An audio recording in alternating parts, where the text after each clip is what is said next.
गहना किनिबा पूर्वरु नजर पकांतु केउ सहर रे केते रहिछि दाम। जदि आपण सुना किनिबाकू योजना करूछन्ती तेबे प्रथमे जानि नियंतु दर।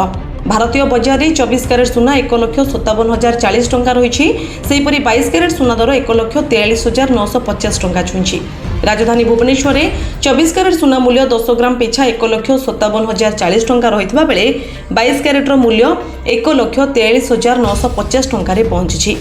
मुंबई रे मध्य 24 कैरेट मूल्य 1,57,040 टंका रहितबा बेले 22 कैरेट मूल्य 1,43,950 टंका रहिछि। नुआ दिल्ली रे मध्य 24 कैरेट सुना मूल्य 1,57,190 टंका रहितबा बेले 22 कैरेट सुना मूल्य 1,44,100 टंका रे पहुंचिछि।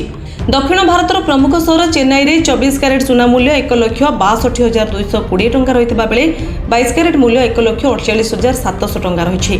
पूर्व भारतर प्रमुख सहर कोलकाता रे यथाक्रमे 1,57,040 टंका और 22 कैरेट मूल्य 1,43,950 टंका रहिछि। अन्यपटे रूपा मूल्य किलो पिछा 2,85,000 टंका होइछि। जदि आपण सुनार शुद्धता जांच करबाकू चाहुचंती तेबे आपण BIS केयर ऐप रे जांच करि परिबे। सुनार लाइसेंस नंबर हॉलमार्क किंबा पंजीकरण संख्या भूल थिले आपण सीधा सळक सरकार निकट रे अभियोग करि परिबे।